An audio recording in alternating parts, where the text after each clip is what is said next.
Work energy theorem के बारे में बात करी थी, और मैं आपको सही बता रहा हूं कि वर्क एनर्जी थ्योरम है ना, कभी कभी क्वेश्चंस को बहुत ही ज्यादा इजी कर देती है। तो सिंपल सी वर्क एनर्जी थ्योरम क्या होती है कि work done by the force, क्योंकि किसी भी बॉडी में आप फोर्स लगाओगे तो वो भागेगी, उसमें काइनेटिक एनर्जी आ जाएगी। तो जो काइनेटिक एनर्जी आई है वो आपने जो वर्क करा है उसके बराबर ही आई है। सपोज करो अभी मेरे पास 10 जूल की एनर्जी है, मैंने फोर्स लगाया, वर्क करा, अब मेरी एनर्जी हो गई 20 जूल की। तो उस फोर्स ने कितनी एनर्जी दी आपको? 10 जूल। बस यही है आपके पास वर्क एनर्जी थ्योरम। तो लास्ट क्लास में मैंने आपको जो बताया था उसमें मैंने काइनेटिक एनर्जी का फॉर्मूला बताया था 12mv²। अगर मैं इसको मास से मल्टीप्लाई और डिवाइड कर देता हूं तो ये हो जाता है 12mv²/m। ठीक है, और इस चीज को हम बोलते हैं मोमेंटम। तो kinetic energy is equal to p²/2m। अब मुझे बताइए, अगर मैं काइनेटिक एनर्जी और मोमेंटम के बीच में कर्व खींचूंगा तो कैसा आएगा? एक्सिस की तरफ जाएगा, बट आपने तो पढ़ा था ना, मैथमेटिकल टूल वाला लेक्चर कर दिया ना, कैसा आएगा कर्व?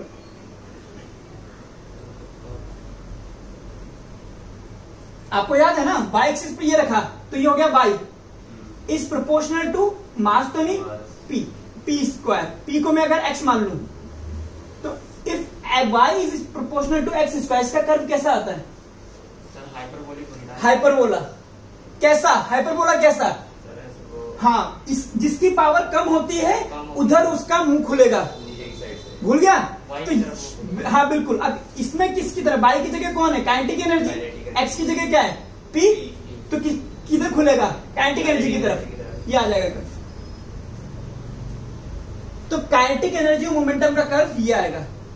मुंह किसकी तरफ खुलेगा? काइनेटिक एनर्जी की तरफ। लिख लीजिए इसको नोट करके, curve between kinetic energy and potential and momentum. Basically अगर आप उसको पूरा देखोगे तो ये कर्व ऐसा आएगा। तो इसमें से कोई भी पार्ट बना सकता है। आपको बोल दे काइनेटिक एनर्जी और पोटेंशियल के बीच का कर्व ये है, और आपसे बोले कि बताइए सही है गलत है? सही है। ये भी उसने आधा बनाया है, पूरा कर्व ऐसा है। सिर्फ इतना बना देगा तो भी सही है, सिर्फ ये बना देगा तो भी सही है, या ये पूरा बना दे तो भी सही है। ठीक है, चलिए हेडिंग डालिए पोटेंशियल एनर्जी। पोटेंशियल एनर्जी, अभी समझिए कि पोटेंशियल एनर्जी क्या चीज है। देखो बेटा, पहले तो मैं बता देता हूं कि पोटेंशियल एनर्जी एक रिलेटिव क्वांटिटी है। इसके लिए एक रेफरेंस चाहिए। हाँ, उसके लिए रेफरेंस चाहिए। रिलेटिव मतलब अगर मैं बोलूं कि मैं गोरा हूं तो किससे गोरा हूं? अब मैं पूरी दुनिया में सबसे गोरा तो हो नहीं सकता, तो मुझे एक रेफरेंस चाहिए। अगर मैं बोलूं कि मैं लंबा हूं तो इससे लंबा हूं बट तुमसे छोटा हूं। तो हाइट भी क्या है? रिलेटिव क्वांटिटी है, जो किसी न किसी रेफरेंस के फॉर्म में बात करेंगे। 9th क्लास में आपने पढ़ा था मोशन, तो सबसे पहले हमने ये पढ़ा था कि मोशन भी एक क्या है? रिलेटिव क्वांटिटी है। मैं इस वक्त रुका हुआ हूं या चल रहा हूं, ये डिपेंड करता है रेफरेंस पे। आपके रेस्पेक्ट में रुका हुआ हो सकता हूं, लेकिन मून पे कोई बैठा है या सन पे कोई बैठा है तो उसके रेस्पेक्ट में मैं मोशन में हो सकता हूं। तो फिजिक्स में हमारे पास रिलेटिव क्वांटिटीज होती हैं जिनमें हम किसी न किसी रेफरेंस पॉइंट की बात करते हैं कि उसके रेफरेंस में सर लंबे हैं। खत्म। अब मैं लंबा हूं या छोटा हूं ये तो डिपेंड करेगा कि सामने कौन है। इस तरह की फिजिकल क्वांटिटी को हम बोलते हैं रेफरेंस या रिलेटिव क्वांटिटी। तो potential energy is basically relative quantity. और आपको मैं एक और याद दिला देता हूं, आपने 10th क्लास में पढ़ा था पोटेंशियल डिफरेंस। आप क्या बोलते हो डेफिनेशन में कि इनफाइनाइट से एक कूलम पॉजिटिव चार्ज को किसी पॉइंट तक इलेक्ट्रिक फील्ड के अगेंस्ट लाने में वर्क डन करना जो पड़ता है वो वर्क डन उसका पोटेंशियल होता है। आपने इनफाइनाइट बोला ना, आपने एक रेफरेंस पॉइंट लिया है। इसी तरह से पोटेंशियल एनर्जी भी होती है, एक रिलेटिव क्वांटिटी होती है जिसको एक्सप्लेन आप तब तक नहीं कर पाएंगे जब तक आपके पास कोई रेफरेंस पॉइंट ना हो। और वैसे किसी भी सिस्टम में पोटेंशियल एनर्जी आती कहां से है हम उसकी बात करते हैं। किसी भी सिस्टम में पोटेंशियल एनर्जी उसकी पोजीशन की वजह से आती है। यहां पर है तो अलग, यहां है तो अलग, यहां है तो अलग, यहां है तो अलग। दूसरा पोटेंशियल एनर्जी की वजह होती है कॉन्फ़िगरेशन। अगर यह है मैंने इसको ऐसे करके ऐसे कर दिया तो मैंने जो वर्क करा है वो इसको डिफॉर्म करने में करा है। तो ये वर्क गया कहां? ये वर्क इस रजिस्टर की पोटेंशियल एनर्जी में स्टोर हो गया है। अब मैं इसको छोड़ूंगा तो फिर से सीधा हो जाएगा। क्यों? क्योंकि जब ये सीधा था तो इस जगह पर इसकी पोटेंशियल एनर्जी मैंने 0 मानी, मैंने वर्क करा तो इसकी पोटेंशियल एनर्जी बढ़ा दी। अब छोड़ूंगा तो सिस्टम अपनी लोवेस्ट पोटेंशियल एनर्जी की तरफ मूव करता है। मैं इसको छोड़ूंगा तो ये वापस अपनी जगह पे आ जाएगा। तो किसी भी सिस्टम में पोटेंशियल एनर्जी 2 वजह से होती है। पहला उसकी पोजीशन, दूसरा उसकी कॉन्फ़िगरेशन। Write down. पहला, it is the energy possessed by an object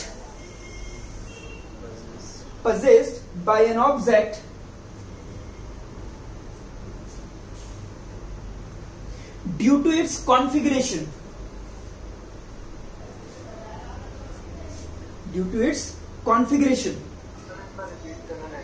It is the energy possessed by an object due to its configuration or its position.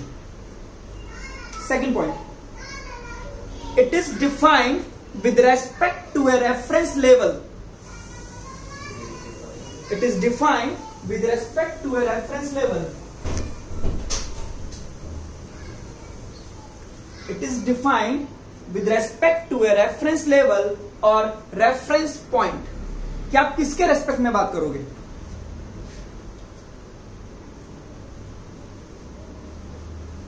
अच्छा, काइनेटिक एनर्जी में इतना कुछ भी नहीं है। काइनेटिक एनर्जी का सिंपल एक फॉर्मूला है, 12mv², खत्म। बट पोटेंशियल एनर्जी का कोई एक फॉर्मूला नहीं है। पोटेंशियल एनर्जी हर एक फील्ड की अलग अलग होती है। इलेक्ट्रिक फील्ड में पोटेंशियल एनर्जी का फॉर्मूला K(Q1Q2)/R। ग्रेविटेशन फील्ड में G(m1m2)/R, यानी कि फील्ड पे डिपेंड करती है। देखिए इस बात को, generally the potential energy is considered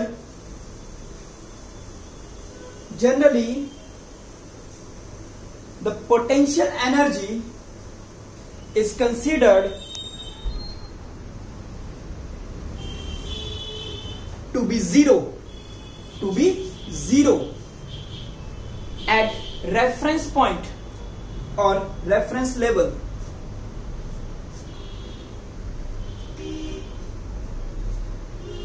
This reference point is called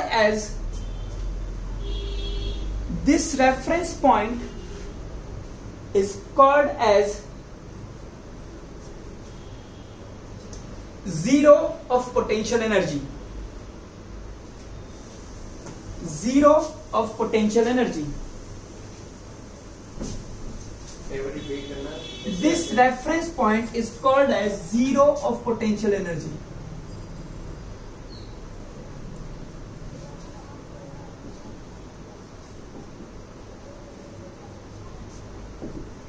एक ऐसा पॉइंट जहां पर आप पोटेंशियल एनर्जी 0 मान सकते हो।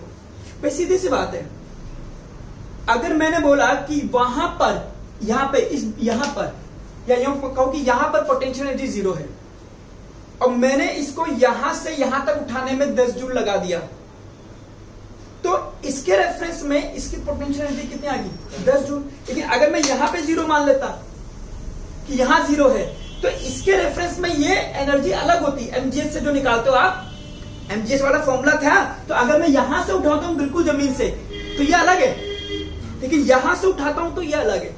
यानी कि पोटेंशियल एनर्जी डिफाइन करने के लिए आपको एक ऐसी जगह डिफाइन करनी पड़ेगी जहां पर आप पोटेंशियल एनर्जी को क्या मान सको? 0 मान सको। फिर उसके रेफरेंस में हम यहां पर निकालेंगे कि मेरी पोटेंशियल एनर्जी क्या है।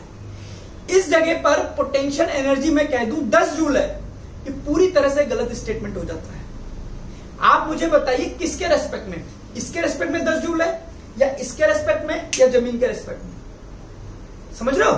तो ये होता है। और जब तक कुछ नहीं कहते हैं, हम अपनी सुविधा के लिए पोटेंशियल एनर्जी को इनफाइनाइट पर 0 मान लेते हैं। यानी कि हमने एक रेफरेंस पॉइंट डिसाइड कर दिया, ठीक है? उसी को हम बोलते हैं 0 ऑफ पोटेंशियल एनर्जी। पढ़ के देख लीजिए एक बार। एक और लास्ट पॉइंट लिखिए। Potential energy is defined only for conservative forces. या conservative field? Energy is only defined for conservative field या conservative forces, is only defined for conservative forces. अभी कंजर्वेटिव फोर्सेस क्या है? अगर हेडिंग लीजिए conservative and non conservative forces, ये 1 number 2 number में पूछ लेता है आपके स्कूल्स में। आइए समझिए, कंजर्वेटिव फोर्सेस और नॉन कंजर्वेटिव फोर्सेस। सपोज करो एक पॉइंट ए है और यहां पर एक पॉइंट बी है। ए से बी जाने के हमारे पास रास्ते हैं। या तो मैं ऐसे चला जाऊं, और ऐसे जब मैं गया हूं तो मैंने वर्क डन करा है W1, या फिर मैं ऐसे चला जाऊं और मेरे पास वर्क डन आया है W2, या फिर मैं ऐसे चला जाऊं और मेरे पास वर्क डन आया है W3। ये बात हमेशा याद रखना, वर्क हमेशा कोई फोर्स करता है, किसी ना किसी फोर्स के अगेंस्ट करता है। सपोज करो ये चेयर रखी है, अब अगर मैं इसको उठाता हूं तो मैं वर्क कर रहा हूं। क्लियर? अब मैंने वर्क करा है अपने मस्कुलर फोर्स से, इसको जो ऊपर की तरफ फोर्स लगाया है उससे मैंने वर्क करा है। क्लियर? किसके अगेंस्ट में करा है? ग्रेविटी के अगेंस्ट में। पृथ्वी इसको नीचे खींच रही है, तो मैं जो फोर्स लगा रहा हूं वो ऊपर की तरफ है, वो वर्क कर रहा है। किस फोर्स के अगेंस्ट में कर रहा है? ग्रेविटी के। तो 2 फोर्स इन्वॉल्व हो गए, एक वो जो वर्क कर रहा है, एक वो जिसके अगेंस्ट में हो रहा है। कभी भी वर्क बिना फोर्स के नहीं हो सकता। तो अगर मैंने यहां पर कोई वर्क करा है तो किसी ना किसी फोर्स के कारण करा होगा। क्लियर है? और यहां भी सिस्टम में एक और फोर्स होगा जिसके अगेंस्ट मैं काम कर रहा हूं। मैं इसको अगर खींच रहा हूं तो मैं फ्रिक्शन के अगेंस्ट वर्क कर रहा हूं। तो मैंने जो वर्क करा है फ्रिक्शन के अगेंस्ट में करा है। यहां पे हो सकता है कोई दूसरा फोर्स हो। ठीक है? तो अलग अलग रास्ते से जब ए से बी में गया हूं तो किसी ना किसी फोर्स के अगेंस्ट में वर्क करा है, और अगर यह वर्क इक्वल आता है तो हम कह देंगे कि जिस फोर्स के अगेंस्ट में वर्क करा है वो फोर्स कैसा है? Conservative in nature. अगर work done between 2 points, work done between 2 points is independent of path, path पे डिपेंड नहीं कर रहा, आप सीधे जा रहे हैं, घूम के जा रहे हैं, किधर से जा रहे हैं, वर्क डन उससे मतलब ही नहीं करता। Then the forces are set to be conservative forces.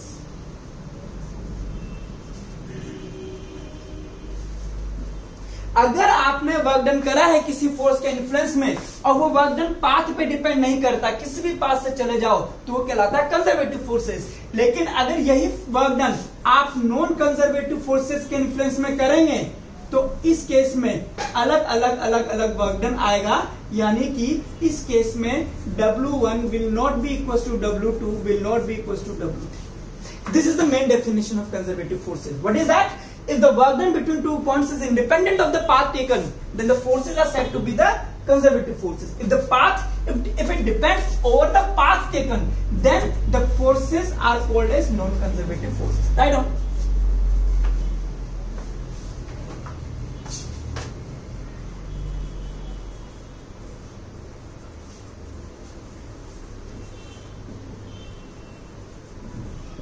Then the force R. To work done between 2 points is independent of the path, then the forces are said to be conservative forces. ये था इसका first point कि work done depending on path, then the non conservative force, if it is not then it's a conservative forces.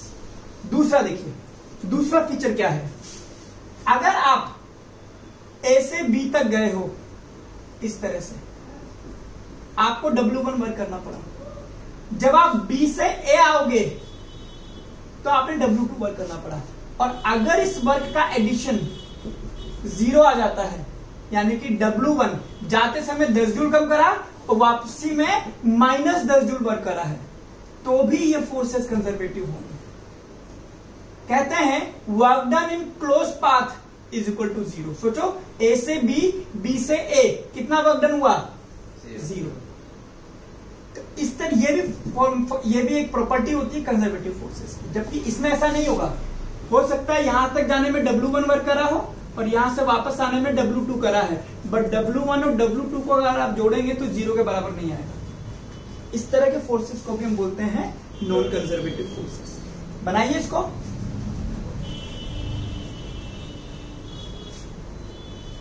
Work done in a closed path under the conservative forces is always 0.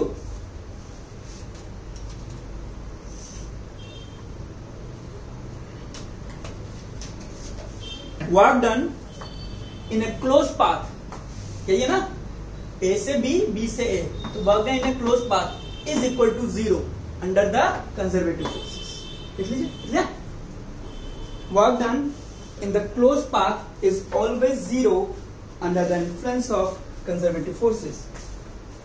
Work done in a closed path under the influence of conservative forces is always 0.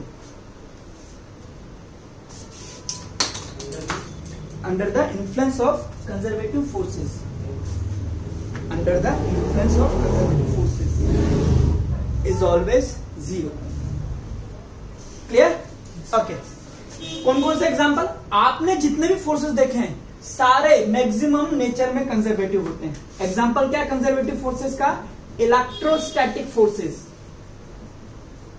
Electrostatic forces कौन से? जो plus minus में लगते हैं। हम कहते हैं plus plus को रिपेल करता है, जिस फोर्स से रिपेल करता है वो इलेक्ट्रोस्टैटिक फोर्स होता है। ये भी कैसा होता है? Conservative. Gravitational forces,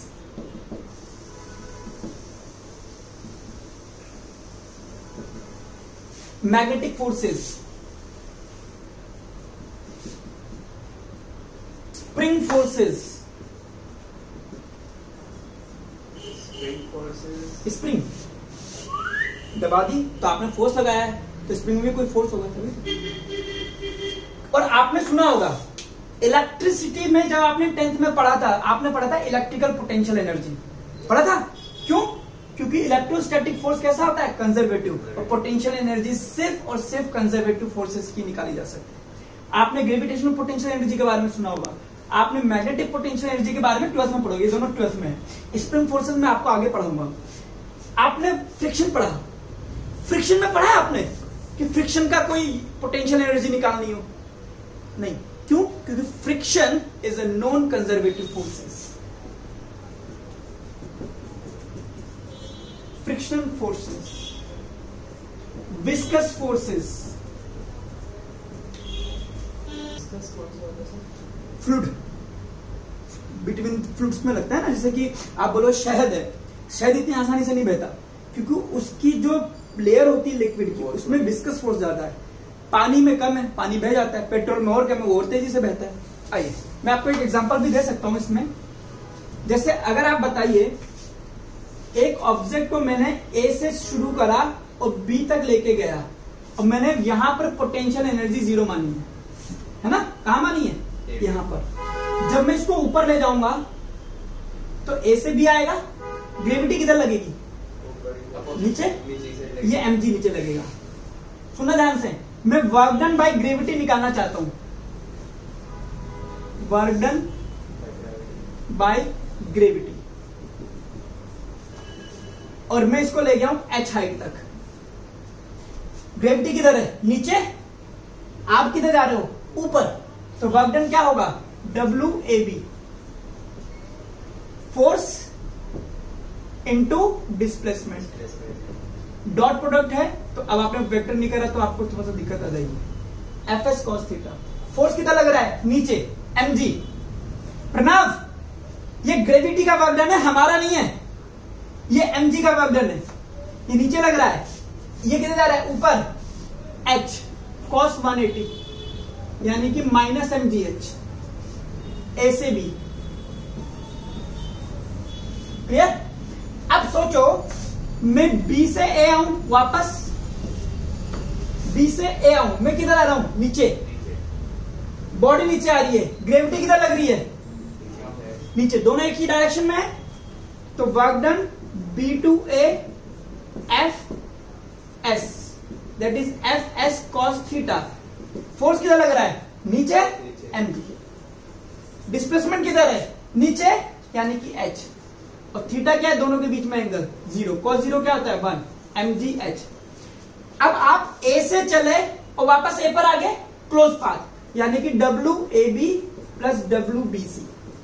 W A B कितना है, minus m g h, W B C क्या है, प्लस एम जी एच, कितना आ गया। अगर मैं कहता हूं कि एक क्लोज पाथ में वर्क डन 0 आ रहा है, किसका वर्क डन 0 आ रहा है, ग्रेविटी का, ग्रेविटी का निकाला, तो ग्रेविटी क्या है, कंजर्वेटिव नॉन कंजर्वेटिव, कंजर्वेटिव, तभी 0 आया। ये प्रूफ हो गया कि gravitational forces are conservative in nature. देखो मैं छोटा सा बताता हूं फ्रिक्शन फोर्स। आप ए से बी गए, आप इधर गए, तो फ्रिक्शन किधर लगेगा, इधर पीछे लगेगा। ए से बी जाने में लगा है आपको डी डिस्टेंस, तो वर्क डन बाय फ्रिक्शन निकालूंगा मैं, क्या निकालूंगा, वर्क डन बाय फ्रिक्शन। हाँ,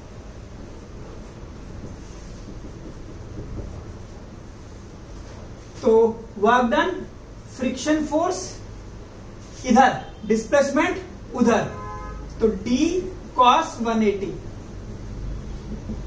तो ये हो गया माइनस एफ डी। ठीक है, ए से बी। अब मैं वापस आता हूं, अगर मैं यहां से वापस इधर जाऊं तो फ्रिक्शन किधर लगेगा, उधर, तो W B to A, friction उधर, डिस्प्लेसमेंट इधर, फिर से अपोजिट डायरेक्शन में 120 डिग्री का एंगल, माइनस एफ डी। मैं क्लोज पाथ हो गया मेरा, ए से बी, बी से ए, तो W A B plus W B C. W A B क्या है, माइनस एफ डी,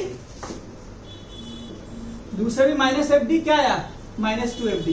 क्या W A B plus W B C 0 के बराबर आया, यानी कि क्लोज पाथ में वर्क डन 0 नहीं हुआ, इसका मतलब है friction is a non conservative force. Clear, लिख लीजिए, ठीक है, लिख देना, so friction is not a conservative force. Okay, आइए एक और क्वेश्चन करते हैं।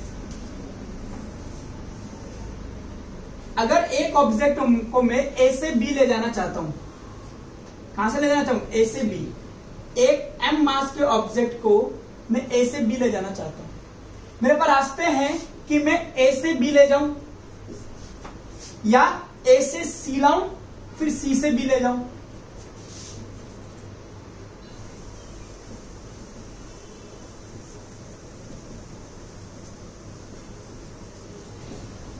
ठीक है, और मैं निकालना चाहता हूं वर्क डन बाय ग्रेविटी इन दोनों ही केसेस में। ठीक है, आप ये मानिए कि ये एंगल है थीटा, ये डिस्टेंस है डी, ठीक है, और ये डिस्टेंस है H. Work done by gravity निकालना है, एक बार निकाल के बताइए मुझे, ए टू बी और डब्ल्यू ए सी बी कितना आएगा। चलिए, अभी आप नहीं कर पाओगे, अभी आपको इंक्लाइन फोर्सेस की में फोर्सेस का पता नहीं है, आप ये निकाल दो, ए से सी, सी से बी, 9th क्लास के बेस पर निकाल के देखो। आइए, तो आपको पता है इस पर इधर की तरफ लग रहा होगा एम जी साइन थीटा, ठीक है, एम जी के 2 कंपोनेंट कर दूंगा ना मैं, है ना, याद है कोई, एम जी कॉस थीटा, ये थीटा लगता है, तो ये तो नॉर्मल से हो गया। या फिर आप अगर नहीं विश्वास कर रहे तो मैं एक काम और कर देता हूं, छोड़ो, ये भी छोड़ो, ऐसे मत करो, कोई बात नहीं, ऐसे कर दो कि भाई ये बॉडी है, ग्रेविटी की बात करते हो, ग्रेविटी से जुड़ी तो ऐसा लगती है, डिस्टेंस आपका इधर की तरफ है, अगर ये एंगल थीटा है तो ये एंगल कितना होगा, ये थीटा, ये 90, ये 90 माइनस थीटा, ये भी 90 माइनस थीटा, ये 90, तो ये कितना हो गया थीटा। ठीक है, और ये एंगल कैसे निकालोगे? अच्छा, ये परपेंडिकुलर है ना, तो ये 90 है ना, तो टोटल एंगल हो गया 90 प्लस थीटा। मैं कुछ अलग ही सोच रहा हूं, force F dot D cos theta, directly alternate angle से हो तो जाएगा। थीटा ये है, वो 90, ये थीटा, हाँ ये 90 माइनस थीटा, 90 माइनस थीटा थी। हाँ, तो सही तो कर रहा हूँ, क्या दिक्कत है? अल्टरनेट एंगल क्या लगाएगा इसमें? ठीक है, तो फोर्स किधर है? mg, डिस्टेंस कितनी जानी है? d, एंगल कितना है? cos 90 plus theta. cos 90 plus theta क्या होता है? माइनस साइन थीटा होता है। बता देना, मेरे को मैथ्स नहीं आती इतनी। माइनस साइन थीटा, तो ये हो जाएगा आपके पास minus mg d sine theta. Clear? या फिर आप ये समझो कि इधर की तरफ लगेगा mg साइन थीटा। इसी की जब आप इसको इधर ले जाओगे तो कौन सा फोर्स के अगेंस्ट में काम करोगे? इसका, तो दोनों 180 डिग्री के एंगल पर है, तो minus mg sine theta into d, तो minus mg sine theta into d. आप ऐसे निकाल दो। ओके, आइए, सॉरी, तो वर्क ACB निकालना है, तो work A to C plus work कहां गया बे? C से B। जब आप A से C जाओगे तो ग्रेविटी किधर लगेगी? नीचे। एंगल कितना है? 90 डिग्री, और डिस्टेंस कितनी है? मैंने माना x, तो A टू C के लिए mg x cos 90 हो गया। आपने पढ़ा था 9th क्लास में, 90 डिग्री का एंगल होता है, वर्क डन 0 होता है। सेंट्रीपिटल फोर्स का वर्क डन 0 होता है, पढ़ा? याद ही नहीं है। ठीक है, आपको तो पता ही है कि 90 डिग्री का एंगल पे वर्क डन 0 आता है, ये हो जाएगा 0। अब आता है CB। C से B जाओगे, ग्रेविटी किधर लगेगी? नीचे। जा कहां रहे हो आप? ऊपर, माइनस mgh। अब यहां आया minus mg d sine theta, यहां माइनस mgh। अगर आप ध्यान से देखोगे, ये थीटा है, ये d है, ये h है, तो आपको पता लग जाएगा इस ट्राइंगल में कि d साइन थीटा दरअसल h के बराबर है। साइन थीटा क्या होगा? परपेंडिकुलर अपॉन हाइपोटेनस, तो h अपॉन d हो गया। तो d साइन थीटा को मैं h लिख सकता हूं, दैट इज mgh। तो इस केस में WA टू B कितना आया? Minus mgh। A से C में वर्क डन हुआ नहीं, क्योंकि ग्रेविटी और डिस्प्लेसमेंट 90 डिग्री पर है। C से B में वर्क डन हो गया mgh। आप देखिए, क्या वर्क डन पाथ पे डिपेंड कर रहा है? नहीं कर रहा। आप चाहे डायरेक्ट जाएं या ऐसे जाएं, दोनों ही केस में वर्क डन आपका क्या आने वाला है? सेम। क्यों आ रहा है? Conservative force. कंजर्वेटिव फोर्सेस में वर्क डन पाथ पे डिपेंड नहीं करता। आप सीधे जाओ या ऐसे घूम घाम करके जाओ। लिखिए, डिस्प्लेसमेंट किधर? इधर। तो इन दोनों के बीच का एंगल क्या है? 90 प्लस थीटा। तो फोर्स mg, डिस्प्लेसमेंट d, और दोनों के बीच का angle cos 90 plus theta minus sine theta होता है। अगर आप फोर्स इधर लगाया और बॉडी भी इधर ही जा रही है, तो वर्क डन होगा पॉजिटिव, पता ही आपको। अब पॉजिटिव वर्क डन का मतलब एनर्जी ऑफ सिस्टम इंक्रीजेस। भाई मैं भी इधर फोर्स लगाऊंगा, बॉडी भी इधर जाएगी, तो उसकी तो स्पीड बढ़ जाएगी ना। बढ़ गई मतलब उसकी काइनेटिक एनर्जी बढ़ गई। तो हम कह सकते हैं जब भी वर्क डन पॉजिटिव आता है, सिस्टम की एनर्जी बढ़ जाती है। अब कोई चीज उधर जा रही है, मैं उसको इधर खींचूं तो उसकी स्पीड कम होती जाएगी, यानी कि एनर्जी उसकी कम होती जाएगी। मैं इधर खींचूंगा तब बॉडी उधर हो जाएगी। यानी कि अगर आपके पास फोर्स और डिस्प्लेसमेंट अपोजिट डायरेक्शन में है, तो वर्क डन हमेशा नेगेटिव आता है। इसका मतलब होता है energy of system will decrease. तो ये है आपके पास पहला पॉइंट, लिखिए। और अगर 90 डिग्री पर होते तो 0 होता है। ये अभी भी हमने करा भी था, डी इधर है, फोर्स इधर लग रहा है, तो वर्क डन 0 होता है। एक बहुत बड़ा फॉर्मूला जो हम लिखते हैं, बहुत बड़ा, आपकी सोच से बड़ा फॉर्मूला ये, work done is equal to minus of delta U. अच्छा, इसको लिखोगे तो CON लिख देना। ये क्या है? Work done by all the conservative forces.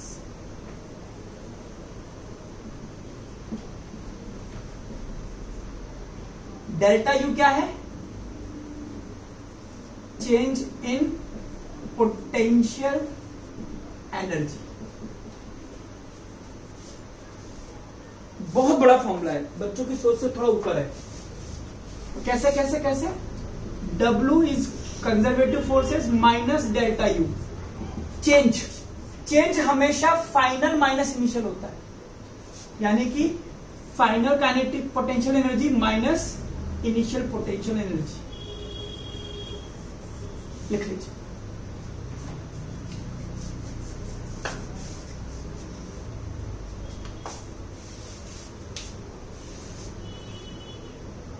U potential energy का सिंबल होता है।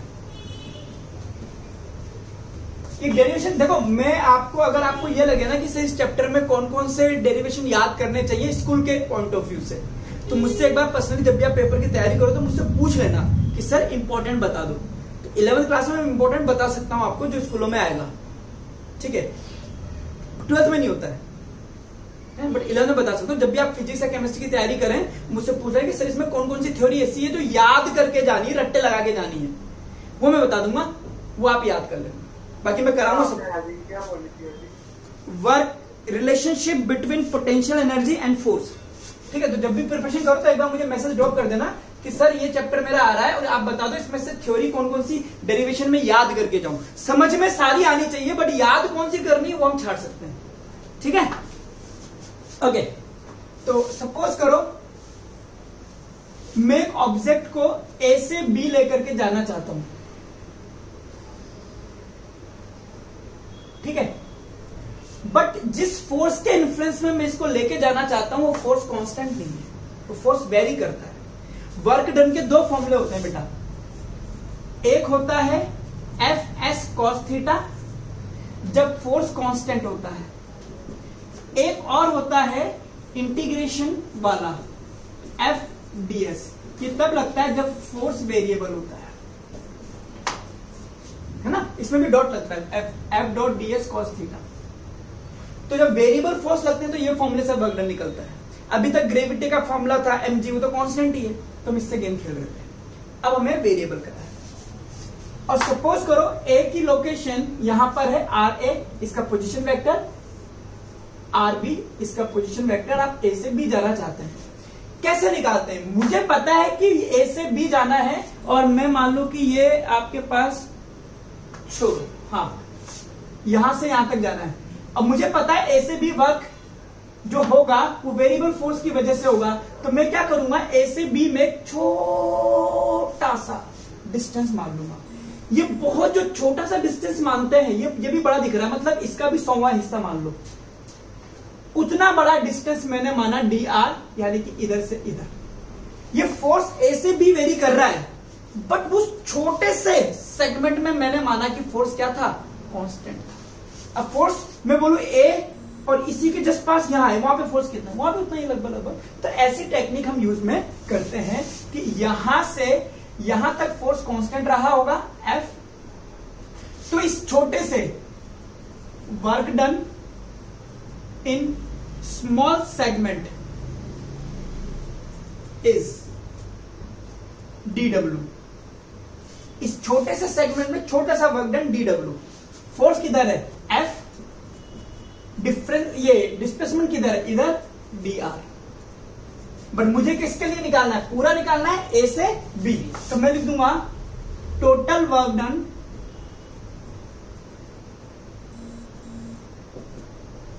इज, अब इसका क्या कर दूंगा, इंटीग्रेशन। इस पूरे का इंटीग्रेशन से छोटे छोटे छोटे छोटे सेगमेंट में जोड़ देता हूं। इंटीग्रेशन इसी को कहते हैं, आपने भी देखा था लेक्चर आज का, तो वो dw integration of f dr, ये आ गया, ठीक है। अब लिमिट क्या लगाओगे, dr मिनिमम कितना है, ra, a से किधर जा रहे हो, b तक, आरबी, 0 से W। अब अभी मैंने लिखाया था कि work done by conservative forces is negative of displacement, तो छोटा सा वर्क डन नेगेटिव ऑफ छोटा सा डी यू लिख सकता हूं। तो मैं इसको लिख सकता हूं integration of d U negative में, वो तो मेरा है ही सही, F dot d r r ए आर। अब ये देखने वाली बात है कि ए पर पोटेंशियल एनर्जी इनको क्या माननी है, इनिशियल मान लेता हूं, चलो ठीक है। ए पर वर्क डन 0, मैंने माना पोटेंशियल एनर्जी यू आई, यहां पर है फाइनल। डी यू का छोटा छोटा डी यू का इंटीग्रेशन क्या होता है, डी एक्स का इंटीग्रेशन क्या होता है, एक्स, तो डी यू का इंटीग्रेशन हो जाएगा आपके पास u, upper limit lower limit. पता था ना, आज तू वो लेक्चर नहीं करके आया था तो ये भी तेरे सर के ऊपर से निकल जाता आज, यही तो दिक्कत है। अगर तू बाकी के 3 भी कर रहा था ना तो और भी समझ में आ जाता। तो ये हो जाएगा आपके पास f dot d r r ए आर बी, तो बस खत्म, इतना ही तो करना है तुमको। चलो इसको ऐसे भी कर सकते हो आप कि अब समझना, upper limit minus lower limit, U final minus U initial, integration of F d r r A r B. अब मैं आपको बता रहा, देखो पोटेंशियल एनर्जी रिलेटिव क्वांटिटी होती है। इनिशियली अगर आप पोटेंशियल एनर्जी 0 मान लेते हो, मैंने माना कि ये इनिशियल पॉइंट है, यहां पोटेंशियल एनर्जी 0 है, ये मेरे ऊपर है कि मैं कहां पे 0 मान सकता हूं। जनरली हम कहां 0 मानते हैं, इनफाइनाइट पे, है ना, जनरली कहां मानते हैं, इनफाइनाइट पे, और इसलिए 0 पोटेंशियल एनर्जी वही है। तो मैं यहां लिखूंगा कि इफ यू आई इज 0, तो यू एफ कितना आ गया, एफ डी आर आर ए आर। तो ये है हमारा मेन फॉर्मूला, ठीक है, लिख लो इसको। अच्छा सुनो सुनो सुनो सुनो सुनो, एक चीज और मैं कहता हूं, या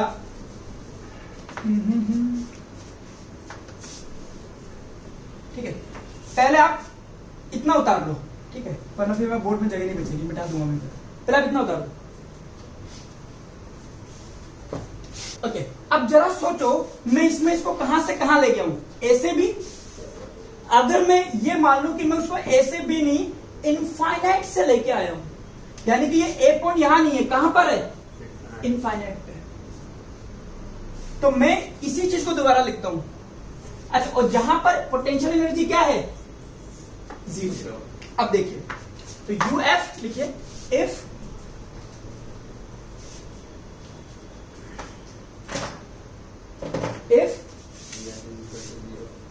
the object is taken from infinity to the point B, तो क्या हो जाएगा, and potential energy at infinity is 0। तो यू एफ तो यू एफ आ गया, तो पुट यू इनिशियल 0, क्योंकि इनिशियल पर पोटेंशियल एनर्जी क्या है, 0, और ए पॉइंट कहां पर है, इनफाइनाइट पे। तो नहीं, वो 0 कैसे मान लो, तो इनफाइनाइट पे, इनफाइनाइट और 0 में फर्क नहीं है। आर इनफाइनाइट से लेकर के r B F dot d r. अगर आप इनफाइनाइट से आ रहे हैं तो इनिशियल तो आप 0 मानोगे तो वो तो आपका खत्म हो गया, तो सिर्फ यू फाइनल आ गया इनफाइनाइट से किसी पॉइंट बी तक। और या यूं कह दो कि r B is equal to r. फिर ए बी का भी डिफरेंस क्यों रखें, आर बी को आर मान लो, तो सिंपली ये आर हो जाएगा। तो ये फॉर्मूला आपको कई सारी बुक्स में मिलेगा, निकलता ऐसे है, कोई पूछता नहीं है स्कूल में कि आया कहां से, बट आपको पता होना चाहिए।